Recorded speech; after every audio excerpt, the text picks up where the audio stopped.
So, ఇప్పుడు మరి పిల్లలు పుట్టేటప్పుడే చాలా తక్కువ వెయిట్‌తో కొంతమంది పిల్లలు పుడుతూ ఉంటారు. సో, 2.5 కన్నా కొంచెం తక్కువ పుట్టారు. మీరన్నట్టుగా ఇంతకుముందు ఎర్లీగా ముందే పుట్టేశారు. సో, ఏడో నెలలో ఎప్పుడో.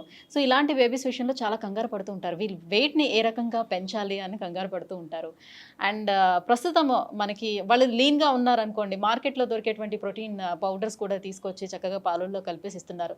సో, ఇది వెయిట్ పెంచుతుందేమోనని. సో, ఇదంతా ఎంతవరకు సో వాస్తవం అంటారు? ప్రీటర్మ్ మార్కెటింగ్ స్ట్రాటజీయేనా? బేబీస్కి డాక్టర్స్ డిశ్చార్జ్ అప్పుడే గైడెన్స్ ఇస్తారు. హ్మ్.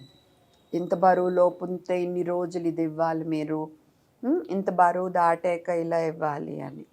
సో అది ఫాలో అవుతాం. రెండోది ఏంటంటే నేచర్ ఎలా ఉంటుందంటే మనం ఏదైతే కోల్పోయామో ముందు బరువు అది పుట్టాక వాళ్ళు కవరప్ చేయటానికి ట్రై చేస్తారు. సో వాళ్ళు ఎక్కువసార్లు పాలు తాగుతారు, ఇవన్నీ కూడా జరుగుతాయి. కాబట్టి మనం డాక్టర్ చెప్పినట్టు విని జాగ్రత్తగా ఫాలో అయితే బాగుంటుంది. రెండోది పిల్లాడు సన్నగా ఉన్నాడు అంటే ఒక్కొక్కరి తత్వం ఒక్కొక్కటి. ఓకే, వాళ్ళు గ్రోత్ చార్ట్లో కరెక్ట్గా వెళ్తుంటే మీరు సన్నగా ఉంటే ఏమీ వరి అవ్వక్కర్లా. గ్రోత్ చార్ట్లో కరెక్ట్గా వెళ్ళాలి, యాక్టివ్ ఉండాలి, అండ్ జుట్టు, కళ్ళు, స్కిన్ను, పళ్ళు అన్నీ హెల్దీ ఉండాలి, మంచిగా నిద్రపోవాలి, హ్యాపీగా ఉండాలి. అంటే ఆ బిడ్డ బాగున్నట్టు. వాడిని లావు చేయటానికి మీరు ఓవర్గా కృషి చేయకూడదు, అది మంచిది కాదు. ఒక్కొక్కళ్ళ తత్వం ఒక్కొక్కలాగా ఉంటుంది.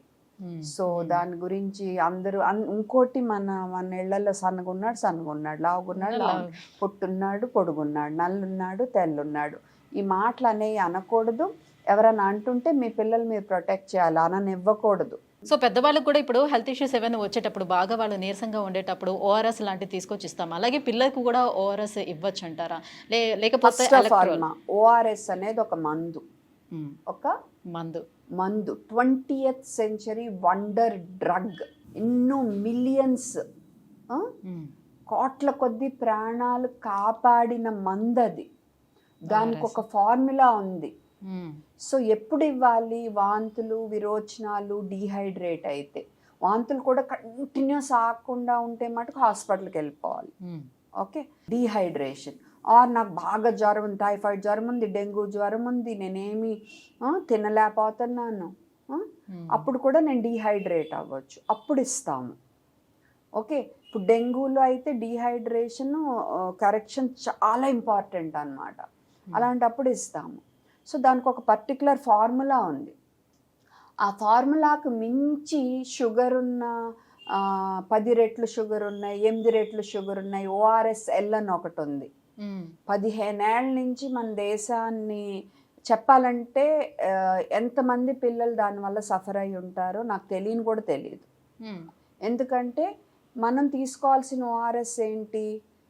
ప్యాకెట్ మీద WHO రికమెండెడ్ ఫార్ములా అని ఉన్నదే తీసుకోవాలి.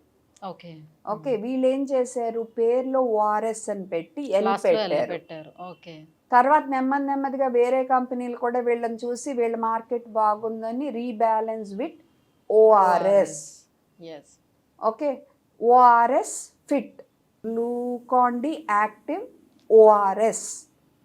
సో మీరు ఫార్మసీస్కి వెళ్ళిన హాస్పిటల్స్లోను డాక్టర్స్కి చాలా మందికి తెలియక మరి తెలిసిస్తున్నారు, ఇస్తున్నారు.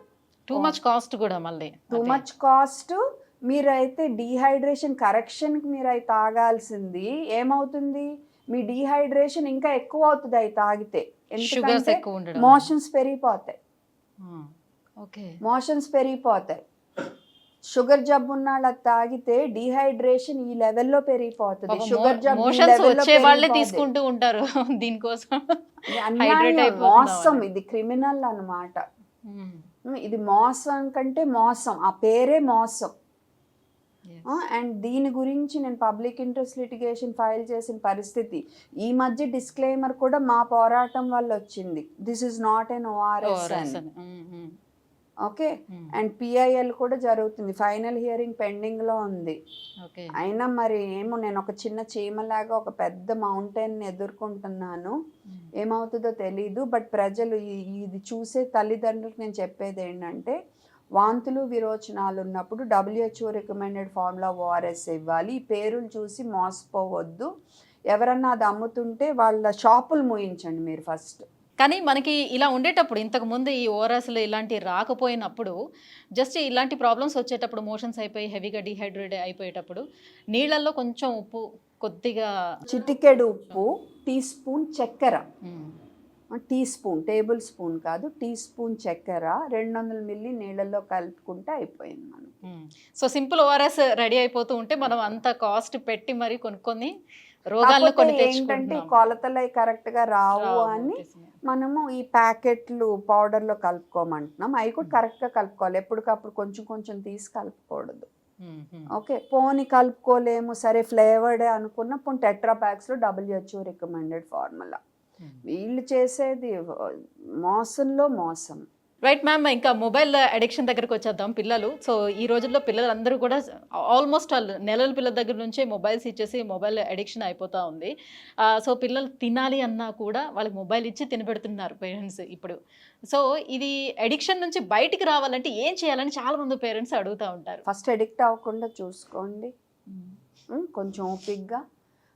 ఇప్పుడు నాకు ఎవరైనా ట్యూబ్ పెట్టేసి నేను అలా టీవీ చూస్తూ ఉంటే ఇలాగ ఫుడ్ వేసేస్తే ఎలా ఉంటుంది? ఆ ఫుడ్ టేస్ట్ కామ్గా నాకు తెలుస్తుందా? తినేస్తున్నారు కదా, ఫుడ్ టేస్ట్ కామ్గా. నాకు తెలుస్తుందా? ఆ ఫుడ్ నేను ఆస్వాదిస్తానా? లేదు కదా. అలాగే బిడ్డలు కూడా మీరు ఏదో ఒకటి చూపించి తినిపిస్తే మీ డ్యూటీ అయిపోయింది అంతే. వాళ్ళని మంచిగా ఏం పెంచట్లా మీరు, మీ డ్యూటీ అయిపోయింది అంతే. ఆ ఫుడ్ని వాళ్ళు ఆస్వాదించాలి, కడుపు నిండగానే అమ్మ నా కడుపు నిండిందని చెప్పగలగాలి. పెద్ద అయ్యాక కూడా కడుపు నిండితే తింటం ఆపేయగలగాలి కదా. అది ఫస్ట్ నుంచి మనం నేర్పించుకోవాలి. ఈ టీవీలు చూపించి ఐప్యాడ్లు చూపించి తినిపించేది కూడా ఫోర్స్ ఫీడింగ్ కిందే లెక్క. ఎప్పుడు మిమ్మల్ని మీ బిడ్డ పొజిషన్లో పెట్టుకుని చూస్తే మీకు అర్థమవుతుంది మీరు చేసేది కరెక్టో కాదో. ఇంక ఎడిక్ట్ అయిపోయారనుకో మనకు ఓ రోజు సడన్గా టెన్షన్ వచ్చేస్తుంది, అయ్యో వీళ్ళు ఎడిక్ట్ అయిపోయారు అని. అప్పుడు ఏం చేస్తాము? సడన్గా వెళ్ళి లాగేసుకుంటాము. ఓకే, మన బీపీ పెరిగిపోయి మరి అప్పుడు వరకు మీరు అలవాటు చేశారు, అలా లాగేస్తే ఎలాగా అవ్వదు. సో అప్పుడు ఏం చేయాలి? ఒకసారి మీరు అడిక్షన్ అలవాటు అయినప్పుడు నెమ్మదిగా వాడిని కొంచెం వాడితో వెళ్ళటం, పాపతో బయటకు వెళ్ళటం, నెమ్మదిగా వాళ్ళతో ఏదో ఒక గేమ్ ఆడటం. మీరు కూడా వెళ్ళి ఇంట్లో కూడా నెమ్మదిగా బోర్డ్ గేమ్స్, క్యారమ్స్ ఇలాంటి మీరు ఫ్యామిలీ టైము ఆడటం మొదలు పెట్టడం. అండ్ ఆ ఫ్యామిలీ టైంలో మీరు కూడా ఫోన్స్ దూరంగా పెట్టడం. నాకు తప్పలే ఈ ఫోన్ దగ్గరికి పెట్టుకోవటం, ఎందుకంటే అన్న ఎమర్జెన్సీ కాల్ వస్తుందేమో అని. బట్ అలా కాకుండా ఉన్నప్పుడు చెప్తున్నాను నేను. సో మీరు ఇలా టైం అని పెట్టుకున్నప్పుడు, సో ఇలా మీరు స్లోగా మార్పులు తెచ్చుకోవటం.